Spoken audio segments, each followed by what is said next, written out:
So I had left to grab my water, and then I was coming back in. I realized that my fan was on. The fan leaves really bad, annoying background noise, and so I was going to turn that off. And I tripped over my headphones and pulled like my whole audio setup off my desk. Oh my god. But I'm back. We're okay. Okay.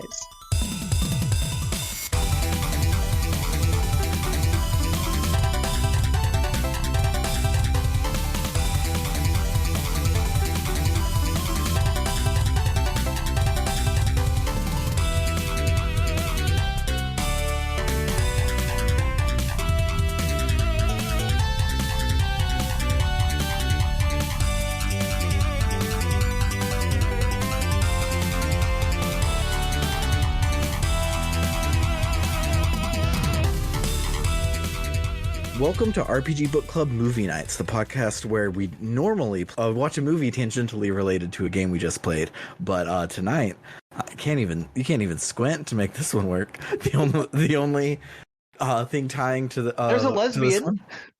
There's a lesbian. See, we did it, Reddit. Yeah, I'm Sam Allman, And I'm Trish. and Bernard's not here to keep us in check, so he also won't even listen to this episode because he couldn't even watch the movie for this week. So I'm going to be editing it, and Bernard will have no idea the shit that we're getting up to. The teacher's not here. We're all going to be on our phones.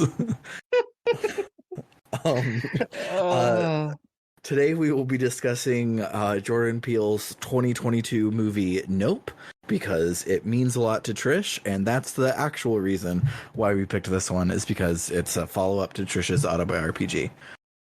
But before we get to that, how was your week, Trish? Or your 2 weeks, because we didn't record last week. Yeah, it's true, the 2 weeks. It's been pretty good. I mean, just today I moved up, me and my girlfriend moved up my dresser into my room, which carrying, just like the prospect of carrying a dresser up the stairs felt so like, oh god, that's gonna be a nightmare. And that was just like a thing we've been putting off for a while, because it's like, oh, that moving furniture up a stair is a nightmare.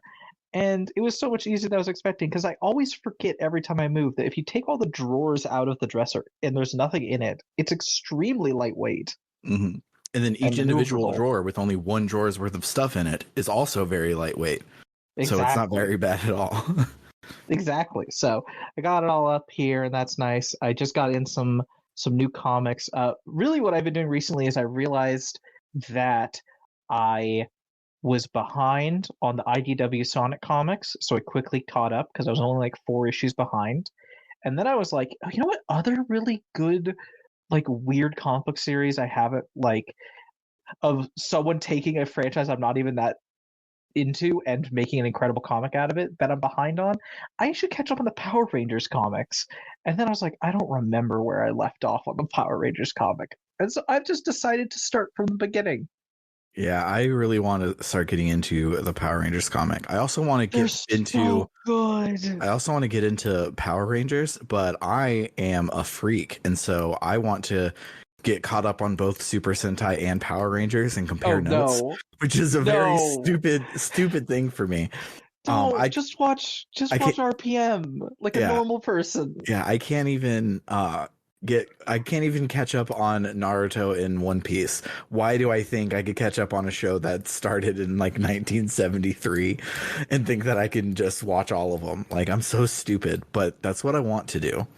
And yeah, we'll see, because we'll come back to you. This is just a very good segue into something about my week, because I've started exercising. Please go ahead. I've been exercising every morning, and how I've been exercising is by getting around to watching television that I've been meaning to watch. And so I wake up in the morning feeling like P. Diddy. I walk over to I was gonna say you step outside. I go to the gym in my apartment, and I bring my Kindle, and I watch a 23-minute television show. Most of the shows that I'm actively watching are 46-minute television shows, but animes are 23 minutes long. And so I first caught up on the few American things that are 23 minutes long that I need to catch up on, namely What We Do in the Shadows and Jury Duty, both of which are fantastic. But But now I've been catching up on Pretty Cure, which is also fantastic. They like Pretty Cure is one of the coolest things in the world because ever since Sailor Moon came out, all of Sailor Moon's copycats are like, oh, what if we do Magical Girl, but here's a spooky twist. What if it's Magical Girls in the apocalypse? What if it's Magical Girl zombies? What if they're magical boys? What if it's Magical Girls, but like the person you think is going to be the main character dies in episode 3, and then it's all fucked up from there.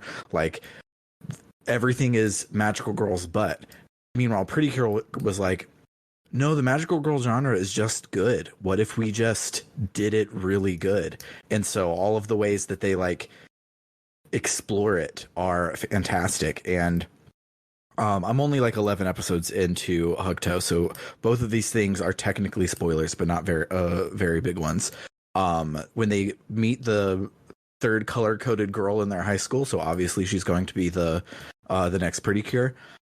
She has post-traumatic stress disorder because she was going to be in the Olympics for figure skating, and in her qualifier, she went for her like triple axel or whatever, flubbed the landing, broke her foot, and now she can't skate ever again.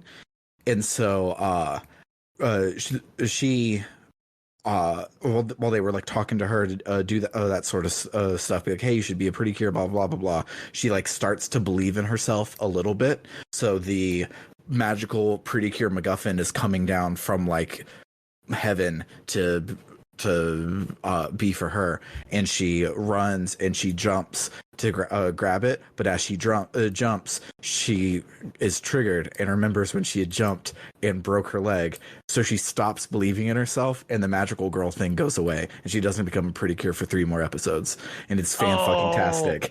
That's good.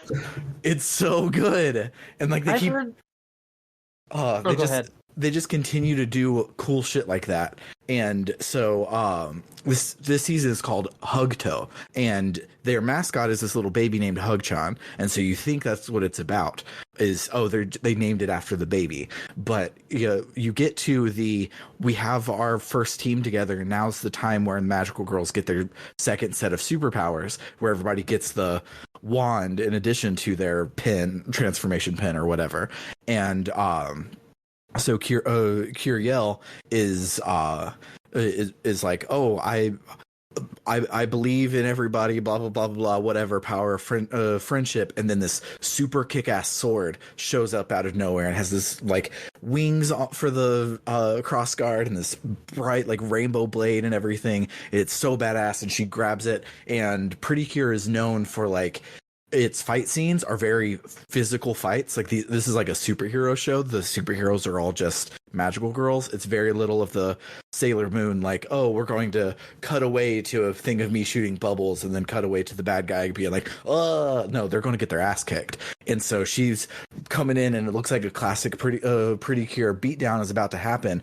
But then she sees that, like, no, this bad guy is just like also a victim from like the big bad guy, and he doesn't deserve to be hit with a big sword. That's not the kind of Pretty Cure that I want to be. And so she like throws the sword aside at the last second, runs up and hugs him, and is like, it'll be okay, and like talks him down off the ledge so he stops being a giant rampaging monster, and comes down and is nice. And the sword then turns into a conductor's baton because she wants to be part of the group, and they all work together to make beautiful music as if they were in a concert band, and not a sword to go and be a hero. She doesn't want to be a hero. She wants to be a part of a group that makes the whole world happy. And that's 11 episodes into the show. There's 46 you're selling of them. me on it. It's so good. I unabashedly love it, and I highly recommend. And so I'm very excited that I get to do that. But the reason I brought it up in relation to your thing is once I get through the Pretty Cures and stuff of the world, I'm like, I need to find me a lot of 23-minute animes that I've been missing, and Sentai counts. Tokusatsu is just a live action anime. Yeah. So okay. Maybe I'll get around to it. Yeah, no, I've heard a lot of great stuff about Pretty Cure, and I definitely respect its pedigree. Yeah. You're selling me on it right now really well. I Yeah. really wanted, because you brought up briefly, I really want to try getting into Sailor Moon because I just missed that Mm. and never tried. I've tried it a little bit here and there, but I really want to see if I can get into it, because the thing is, I get poked at with like like recent made fan content that's very Sailor Moon related, Mhm. and people have been making some really gay Sailor Moon shit, like of the all the Sailor Scouts just being queer as fuck, and I'm like, that's good. Is there any of that in the show? That'll make me watch it. And yes, I know about the cousins who aren't cousins thing. That is, they are lesbians, and I know about. I just mean with the main characters though. But the other thing that your whole thing made me think of, Sam, have you ever heard of a show called Symphogear? I have heard of Symphogear, but I don't know what I like anything about it. I just the Okay, phrase is sticking in my head. so Symphogear is an anime series, or rather a series of series, like Pretty Hmm. Cure. It's like there's 5 seasons, Hmm. which are basically separate series, effectively, or at least they're treated that way. Hmm. It's So it's one of those situations of my girlfriend loves it to death, and because of that, I sat down and watched all of it with her, and I'm Hmm. glad I did. It's very fun. It's okay. Imagine Magical Girl, but it's also a musical because their Oh, I'm Magical in. Girl powers I'm in. are powered by song. I'm already in. Okay, you're in. It's also dark because it's like, oh yeah, like the random monsters they have to fight, they like just vaporize people on regular people on contact, And all the and there's a seasons are lot of short. trauma. Yes, 13 episodes each season. It's also so gay. It's it's so gay. It's and the music's really good. Here's the thing: is that I have to say, I these are all points in its favor. It has like it feels very mid 2000s anime in a lot of ways. Hmm. Like, me and my friends have come up with the term, and just the colloquial of the anime bullshit to describe that kind of catch-all, like, yeah, Hmm. this is like it's like that junk food taste where you're like, I know this Hmm. isn't good for me, but it's enjoyable. Uh-huh. And like, that's this. I love it. I do think there's some really interesting content in it, but it's also very silly and weird in all the very anime ways. But I definitely recommend giving it at least a try, especially if the idea of magical girls powered by musicals sells you on it. Yeah, that's fantastic. Especially because all the different characters have different like styles of music that are their kinds of music when they sing, and then like Mm, they'll start doing duets and like larger numbers together, and it's excellent.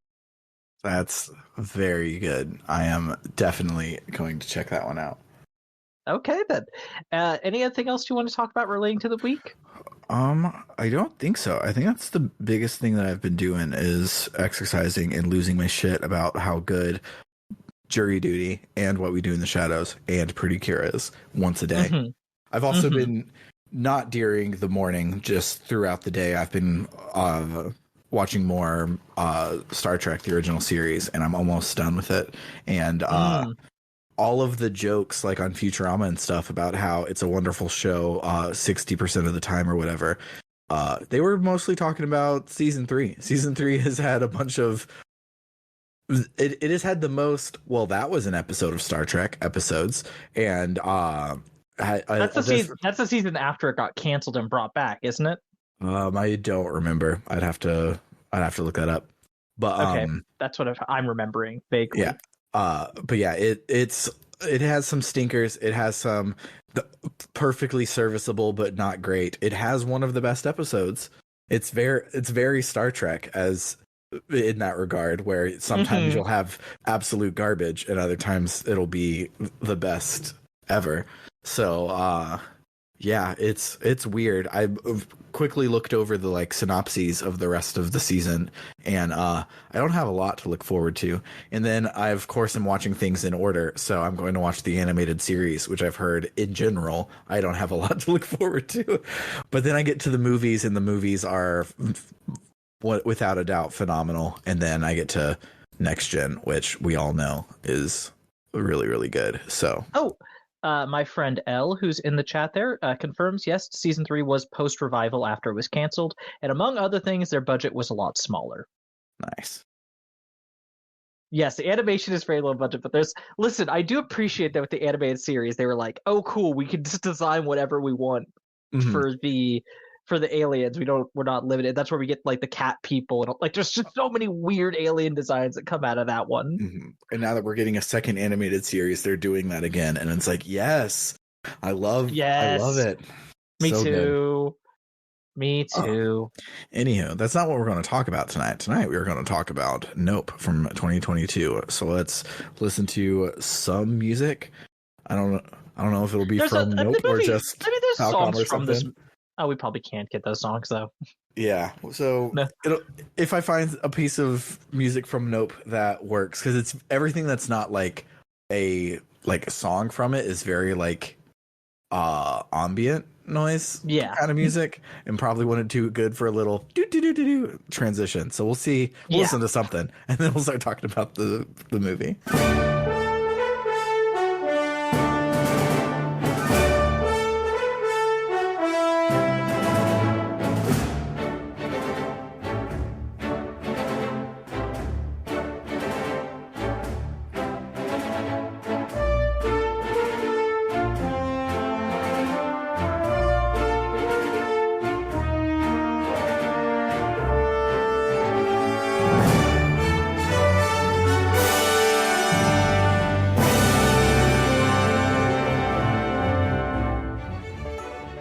The film opens, completely out of context, with a bloody chimp on a TV set, devoid of humans other than a single body lying on the ground.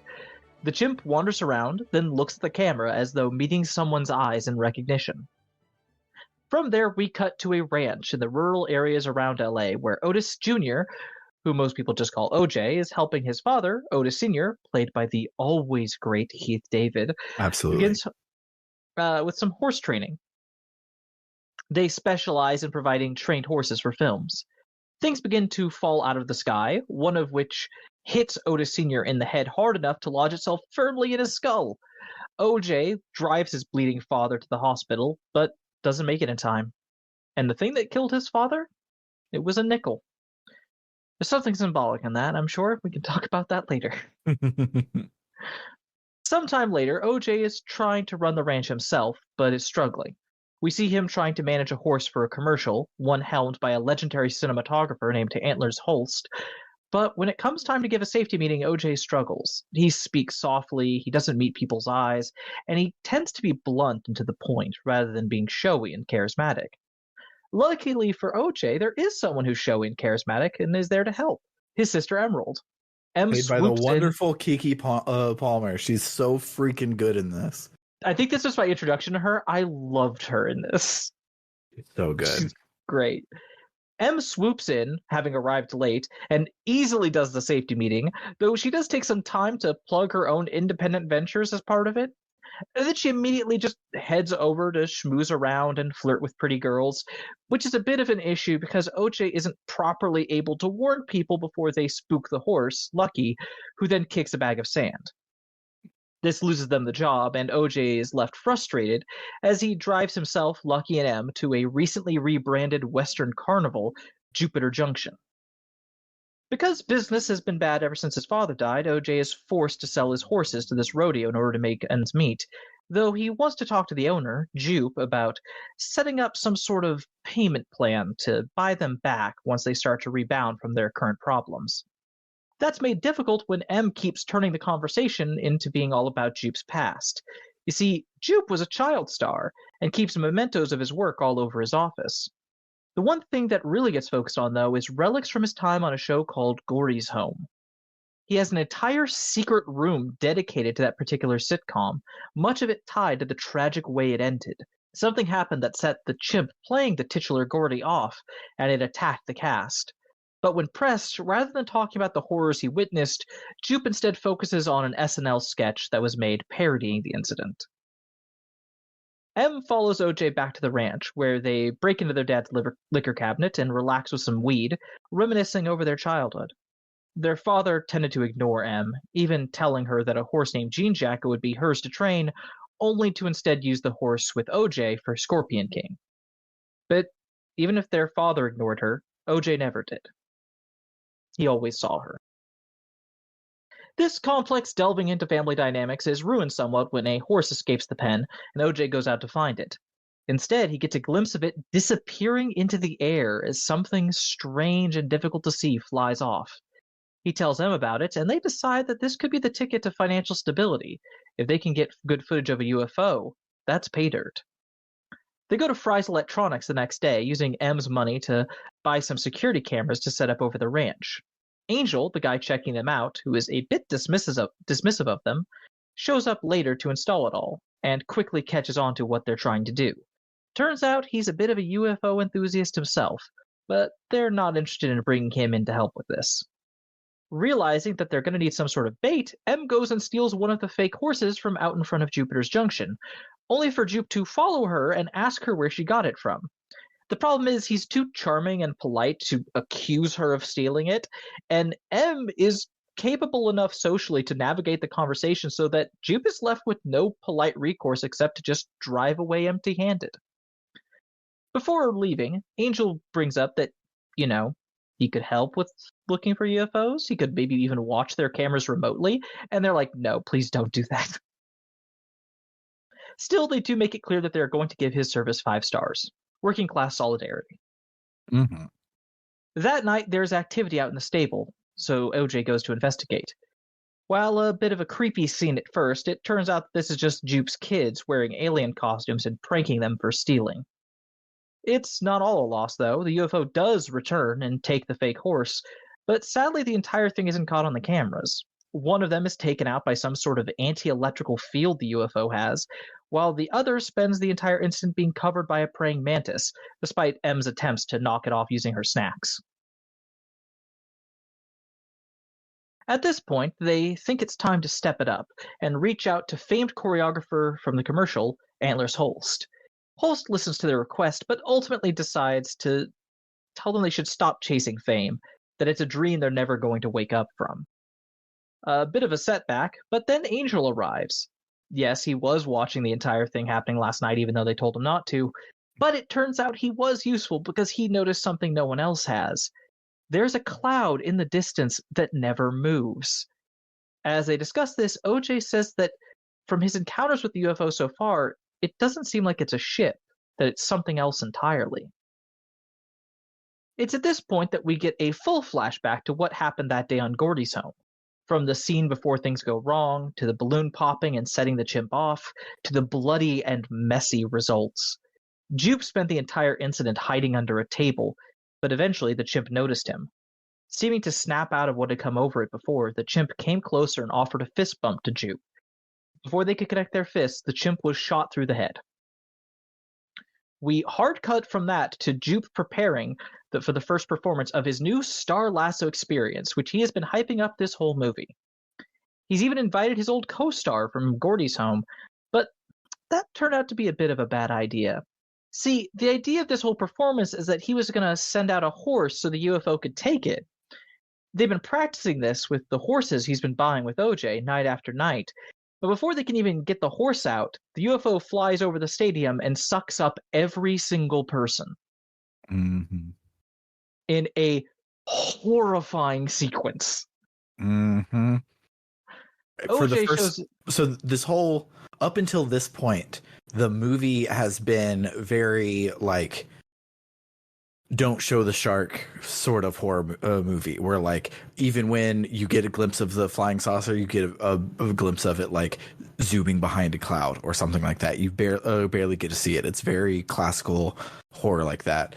At this point, the camera cuts to the inside of the ship's, what we later realize is its stomach, as it's slowly digesting all of these people, and it is horrifying. This, from here on, we are up close and personal to this UFO, and it is not it is no longer don't show the shark. It is very much the shark is here, and it is real, and it is scary. Mm-hmm. OJ shows up at Jupe's hours later, hoping to get back his horses, but in the process he ends up attacked by the UFO. He survives, but even as he collects the surviving horse and heads back to the ranch, he calls Em and Angel to warn them. But it's too late. The creature has been mistaken. Oh, the creature that's been mistaken for a UFO flies above the ranch house, letting all of the blood and indigestible objects it swallowed drain out, covering the house in blood as the people inside can hear the screams of the people begin to go out as they die, as they have also no light or power because of the previously mentioned anti-electrical field. Mm-hmm. And God, it's so it horrifying. it's super horrifying, and importantly, is one of the shots when it's from the outside and the shit is raining down. You see a key fall down and lodge itself into like the banister on the stairs, showing that this is what happened when Keith David died. Yes, this is what killed Otis Sr. Eventually, OJ is able to rescue them, and in the process comes to a realization about the creature. Don't look up at it. Eye contact seems to be part of what drives it to attack. They all flee, but Em and Angel are all too ready to call it quits, while OJ is ready to head back anyway. He has mouths to feed. Those horses are his responsibility. When they do return, they find Holst is already there. Seems that he's been taking an interest in this after all those recent disappearances, and together they plan on how to film the monster, who they've decided to name Jean Jacket after the horse that Em talked about earlier. Holst brought a camera that doesn't use any electricity, and they used the car batteries from all the vehicles of the people who died at Jupes to power stolen flailing tube men, setting them up all over the valley as a detection system. Em monitors from afar, Holst and Angel get the shot, and OJ is the bait. He's an animal trainer, after all. He knows how to deal with an unruly beast and get it to show. Everyone gets everything set up, things are looking grand, when some asshole rides into the situation on a motorcycle. God damn it. Oh yeah, this motherfucker. This guy is interested in investigating what happened at Jupes, and he is doing so by shoving his camera into everyone's faces and recording their reactions. When M plays hardball, he tries to leave, only for his motorcycle to hit the creature's anti-electric field, suddenly stopping and sending him flying. He actually survives this, but only long enough to be swallowed by Jean Jacket, despite OJ's attempts to save him. This little snag does start to ruin the entire plan, as Jean Jacket attacks everyone one by one. Holst does get an incredible shot thanks to OJ's work, but he still feels like it could be better, and so he ends up sacrificing himself to Jean Jacket so he can get the perfect footage of it. That's how I interpret that. That whole thing is a little open to interpretation, but that's what I decided. That's how I summarize that. Yeah, all the characters say Angel says on the radio, Holst just said some cryptic shit and ran off, and I don't know what he means, and it's unclear. I think he wanted to get the perfect shot, and he didn't want to release a shot that wasn't perfect. So I think so too. So he ran out either to try to get another one, but like he could have just stayed there with the thing, and could have just said, "Hey, OJ, we could have got this at the golden hour, and it would have been beautiful. Let's do it again," or whatever. But he instead ran out and did it. So maybe the IMDb thing says that the world doesn't deserve the footage, so he gets himself killed by Jean Jacket in order to destroy the footage, which would be wild. But that's not quite how I read it. Does. Yeah. I mean, he does say like the world doesn't deserve the impossible. Like he says something to that effect, but I don't interpret it that way necessarily. Wikipedia summary. Yeah, I don't quite. But yeah, he gets got, and the footage is gone. Yeah. Jean Jacket also almost kills Angel, but manages to save himself by wrapping himself hastily in barbed wire. In the end, M and OJ are out in the open, vulnerable, as Jean Jacket reveals what I consider its threat response, as it turns itself inside out, basically, to display a much larger size with a central square face of colorful ribbons, which it flares out. OJ tries to sacrifice himself to save his sister, but once Jean Jacket is far enough away that the motorcycle starts to work, she gets on it and drives off, making Jean Jacket chase her. She leads it to Jupes Junction, where she does an Oculus slide, the coolest fucking thing I've ever seen, and releases a big balloon into the air. And then operates a coin-operated old-timey camera that the movie set up in Act 1 to snap a shot of Jean Jacket just as it's attacking and swallowing the balloon. Yeah, Chekhov's wishing well. That's what that is. Chekhov's wishing well.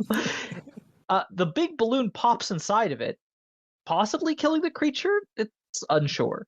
It 100% kills the creature. Its corpse flies down, and I watched with captions on, so when the reporters show up, you can hear one of them talking to the camera, and he's like, "Oh, but we just saw something, we can't even believe what it is. There still seems to be like remnants of it, like falling down from the sky or whatever." So it definitely exploded.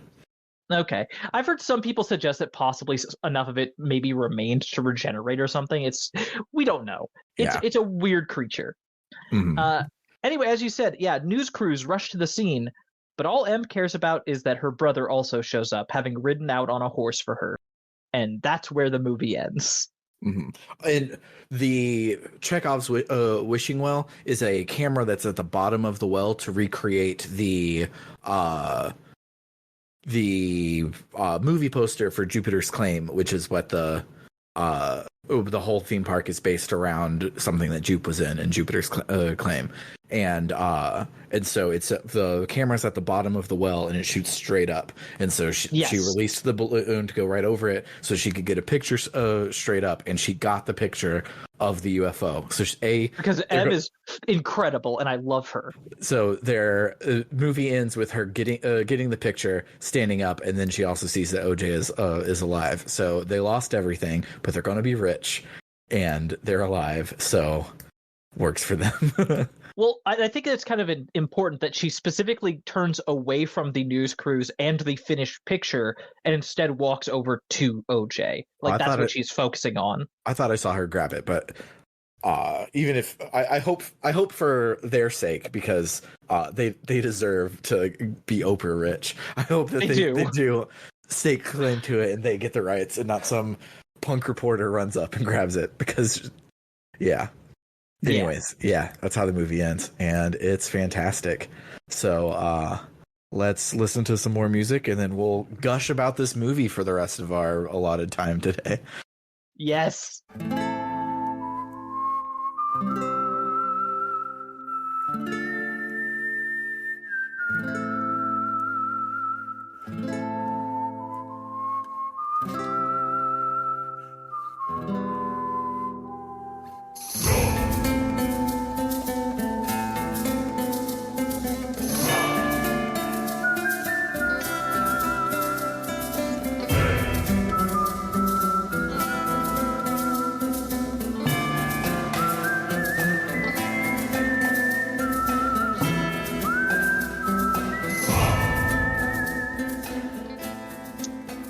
I'm not 100% sure where to start. Where do you think is a good idea to start?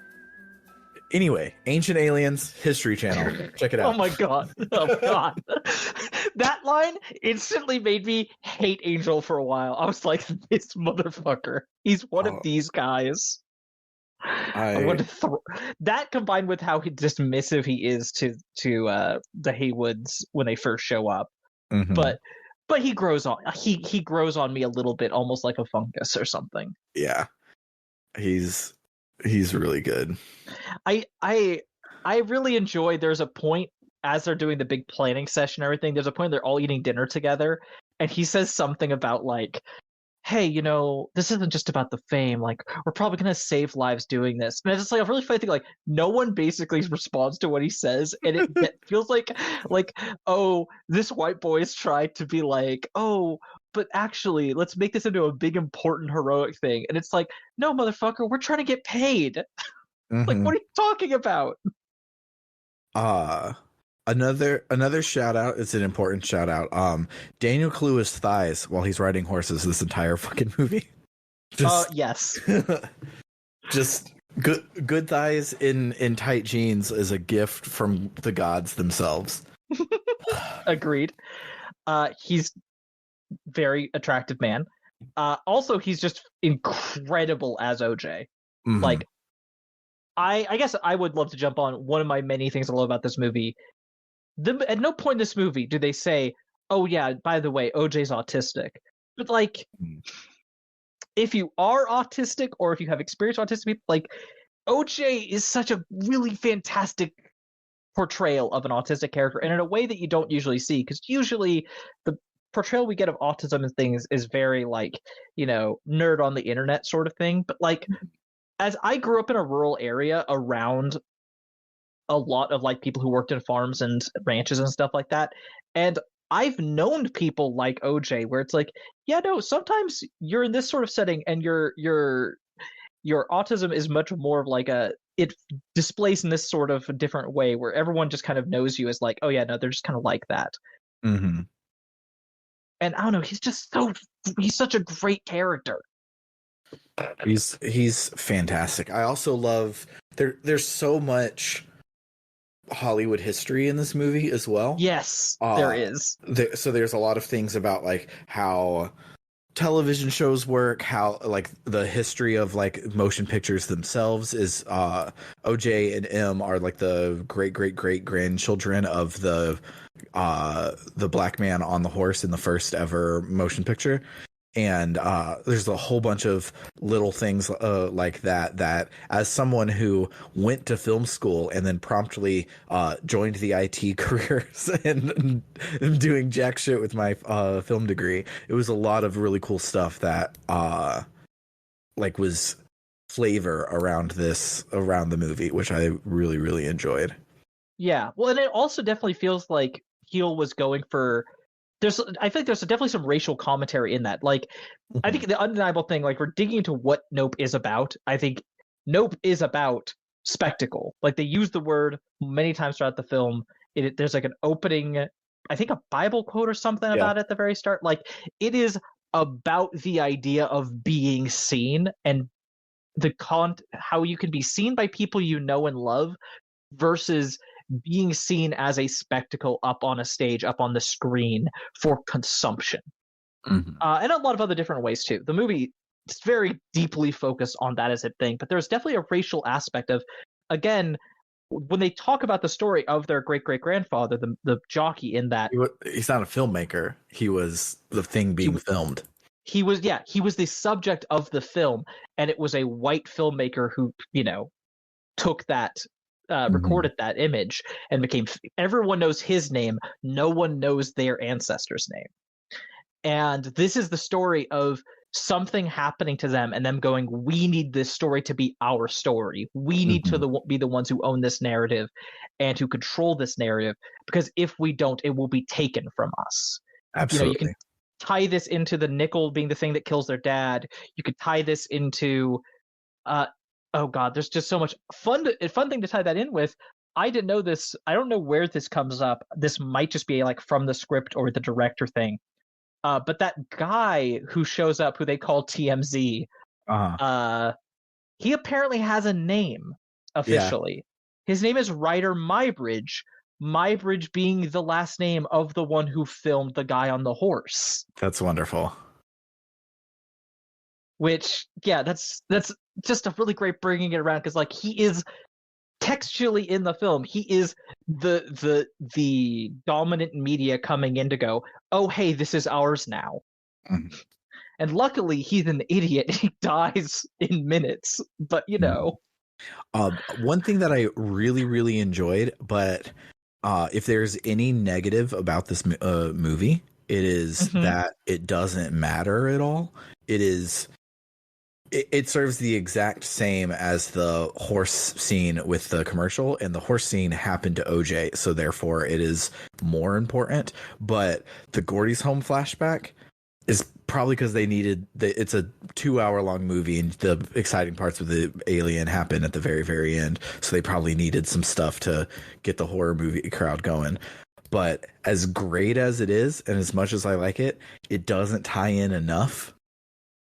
I've heard that some of my favorite criticism. It's some of my favorite stuff in the movie, but it felt like two separate pieces in an anthology piece about spectacle, and less of two parts of the same story. I definitely can understand that. I think it wraps together really well for me, but I can understand not feeling that way. I mean, because on a thematic level, it is very much about mishandling animals and how that can Mhm. lead to death and how it's happened before, to tie that to Jean Jacket in the present. But also in a non-thematic, just plot way, it's the thing that traumatized Jupe in a way that led him to start the plot. Mhm. Because Jean Jacket is only doing this and like all this is happening because Jupe decided to found a weird sky creature and went, I'm gonna feed it horses and make it into a show. Mhm. Because like the last words he said, like right before he does his show, he says like I'm chosen under his breath to himself over and over again. Yeah. And it really gives this feeling like what he took out of that experience at Gordy's home was that he is a special like he's a special person, and that he had a special relationship with Gordy, which is why he survived and other people didn't. Mhm. And it is that perspective that made him think, oh, I can totally use Jean Jacket. I Mhm. can build up a special relationship with this animal and I'll be fine. Mhm. And he was fucking wrong, because Yeah. that's not how animals work. No. Like I wonder if this movie was 2 hours and 20 minutes long and they had to cut something, and so they cut some parts of the Gordy plot to like make that more overt, because I didn't pick up on much of that at all. And so I'm wondering if they like A lot of if those it used to connections be that. are a lot of those connections are subtle, and they're things that this is my fourth time seeing this movie. I've Yeah. picked up on those connections, and they don't explicitly call them out. They're things you pick up when you start watching and realizing, oh, this is what's going on. Mhm. But yeah, it's a subtle connection. I still really, like you said, it's fantastic stuff. Mhm. But They're I also personally just also feels like I feel like it works, but I understand not feeling the connection as much. it also feels like they were setting it up to be related more, and then it wasn't, and that felt bad. And I think that has something to do with it as well, because for Mm. some reason the lady's shoe is balanced on like standing up, and we've been seeing shit raining from the sky and having some sort and so we thought like maybe like I thought at the time like, oh, maybe it's like magnetic of some sort, and it's like this has something to do with Jean Jacket. But no, they just chose to make the shoe balance to make us see the shoe, so when he has the shoe in his house we realize how fucked up he is. um and I mean, it there's that element. I think there's a lot of stuff going on with that shoe. Weirdly, my first time through the movie, I didn't notice the shoe at all. And it's like you could be like, okay, but it was in the center of the frame, Trish. And I'd go, yes, it was. But there was also a dead body and a chimpanzee. I was paying more attention to that. I'm yeah. sorry. I didn't notice the shoe. It was immobile. Yeah, so I think weirdly, if they would have given us like 12 more minutes on the Gordy subplot to tie it into Jupe's like motivations more, and not just it feels like it's a thematically relevant background element for Jupe to go through the thing, more than it being the incident that set this all in motion, like you saw on repeat viewings. So if they would have given us 12 more minutes to make that exist in the first viewing, or cut a lot more of it out to like be less scary and whatnot, to make it fit in as important as it is to the plot of being, oh, this is a thing that's setting off the thing that's happening now, and not this whole like it felt like they focused so much time on it that it didn't go anywhere, even though like you said it is important and it does go somewhere. But again, that's marking it from like a 98 to a 96. Yeah, no, I know what you're It's saying. definitely nitpicking.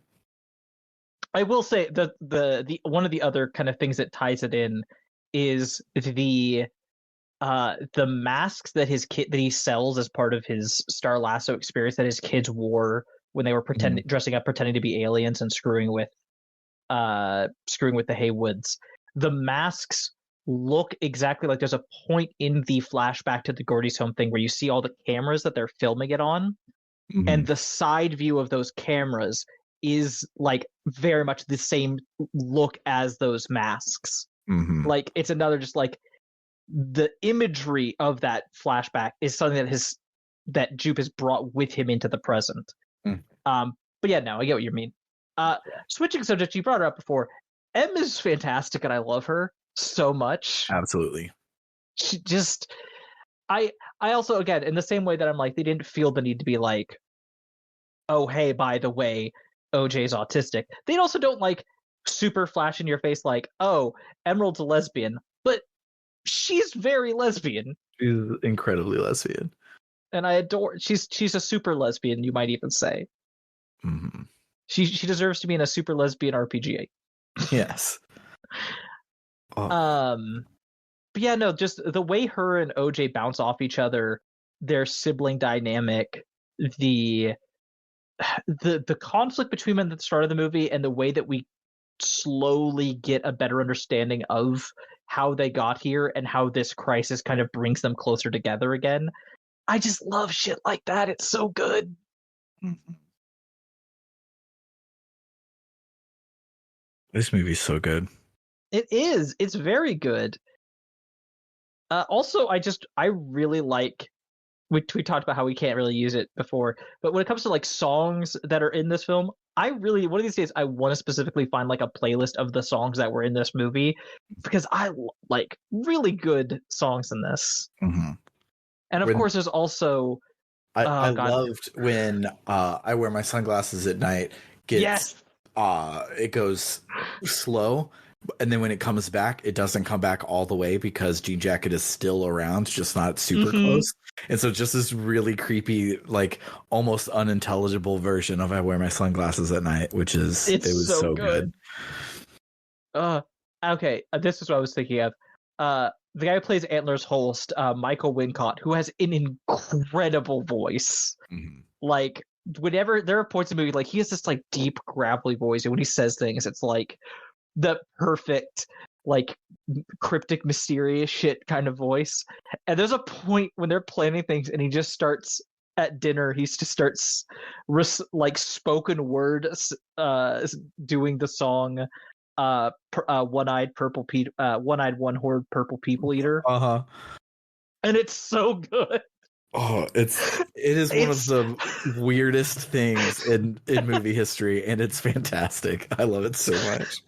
It half fits the situation, and it 100% just feels like a thing of like, oh, this dude's just doing this because he's just like he like half was like, oh, this would be a fun thing to do, and it's like, okay, dude, I guess. Yeah, sure. God, this fucking movie it's I really love it. It is not what? Michael Wincott, since you love his voice, he's the voice of Death in Darksiders 2, and that's the main character. So ooh, you can go and experience a lot of Michael Wincott's voice in that video game. And I've heard the video game's actually pretty good. It's less of a Zelda-like than the first one and more of a God of War-like. So I personally am less interested in it, but a lot of people wished it was more God of War-like in the first one. So anywho, that's neither here nor there. No, but I appreciate the interesting trivia bit of Michael Wincott trivia. I love the design of Jean Jacket, by the way. So part of the reason I chose this audience is like, yes, this is a movie from last year. I love this movie. It's kind of here because if you were asking like formative, like one of my favorite films of all time, one of my things I will go back to is the movie Tremors, which I grew up on. I've gone back to it many times. I still adore that movie. And I felt like it was a very unique movie in a lot of ways. And Nope is just like all the things that are unique about Tremors, but better. It's like, what if we did the whole thing of a monster movie where the monster is just an animal that's really weird, and it has set rules and ways it behaves, and the characters slowly figure out those rules and use it to survive. And it's about watching them figure out how to live, not about watching people die. And it does all of that, but it's also as we've touched on, it is a very like thematically coherent film. It has a lot to say. The visual storytelling is so fantastic. I mean, we talked about it a bit in the synopsis, but the part where everyone gets eaten and we see the inside view of them like being pulled in through its like intestinal system or whatever, it's so creepy. It's horrifying. Oh, it's rough. And then the scene of it over their house as it just lets all the blood gush out is so gross and horrible, and the screams, and I love it. And then of course we get to the again, I the movie never says, "Oh, this is the animal doing a threat display," but I don't know. That's how I personally can't help reading it, turning inside out and it like quadrupling its size in the air and showing off these bright colors. But it looks so strange and incredible. Fun fact: they were Jean Jacket's design. One of the things that inspired it, and just the movie in general, was apparently the angels from Evangelion. Oh, nice. Which I don't remember enough about them in general, or the one that he specifically based Jean Jacket on, to be able to really commentate on that. It's been almost 10 years since I saw Evangelion, but you know. Yeah, same here. Cool. Man, this movie's good. It's a really good movie. It's a really, really good movie. Yeah, I am very glad that I watched it. I'm very glad that I managed to somehow watch it while the kids were awake today. That is a good feat. Yeah, it was mostly I was watching it on my phone and paying attention, but it's hard to do things and dad at the same time and watch a movie that I'm not going to let my kids watch while the kids are up and dadding at the same time is kind of one of the most accomplishments of my career. Also, I have to point out that if the audience was, I'm sure you said you studied film stuff and you're probably aware of this, but I know not everyone is. The thing about this whole Gordy's home thing in this movie with like, oh, a chimp, a balloon popped and it started attacking people on set.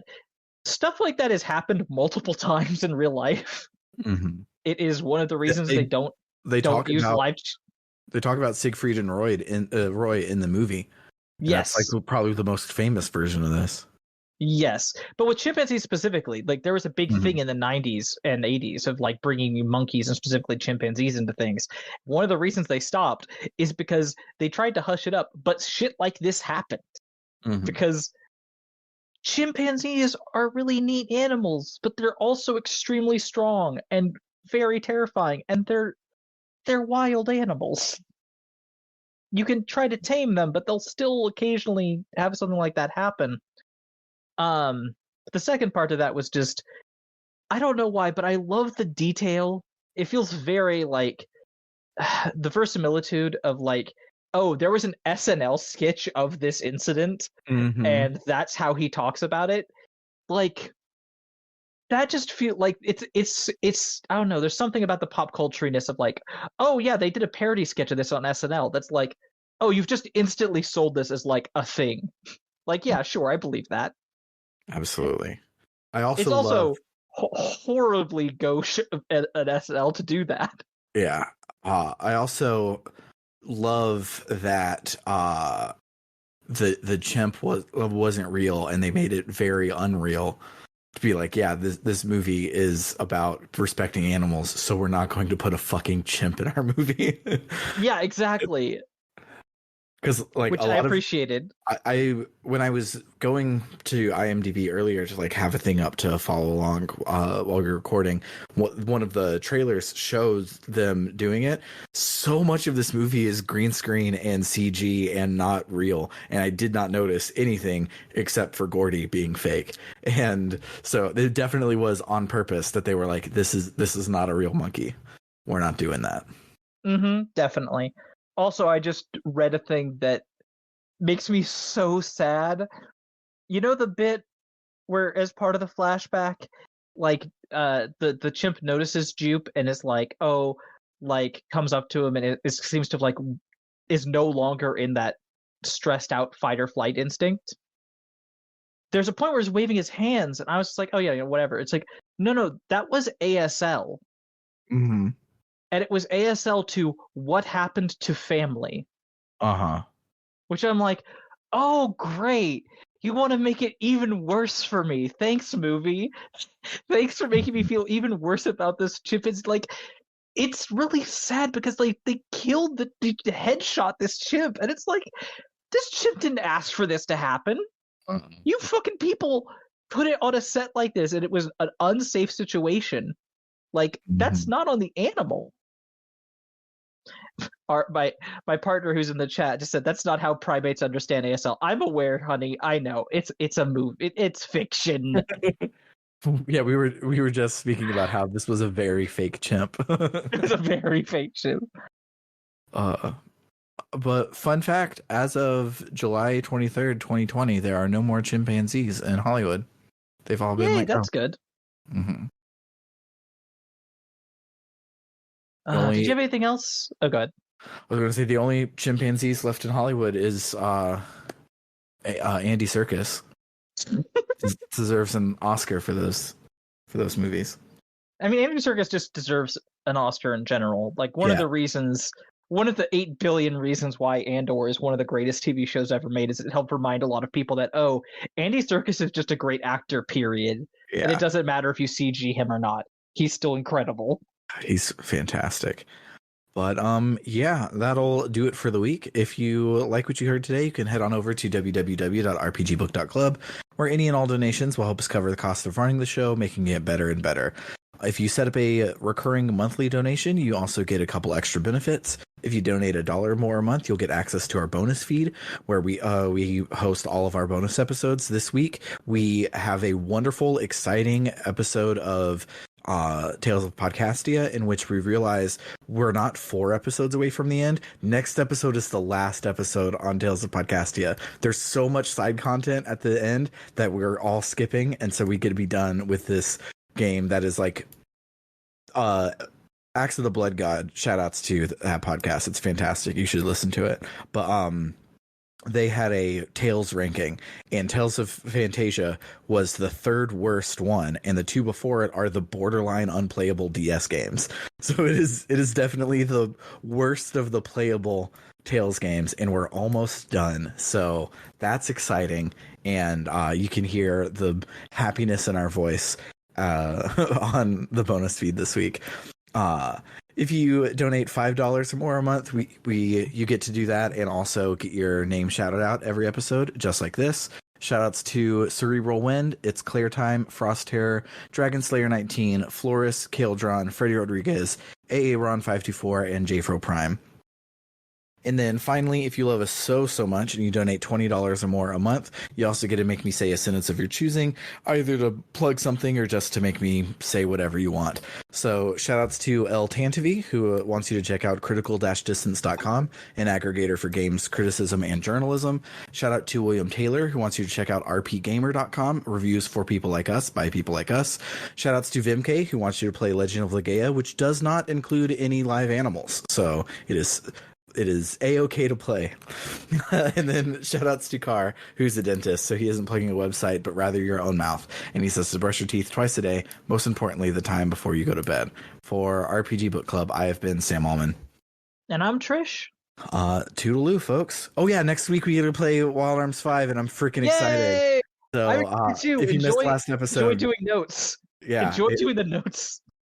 I will enjoy doing notes for 2 games at once, but we get to start that next week, and I'm stoked. Bye, everybody. Bye.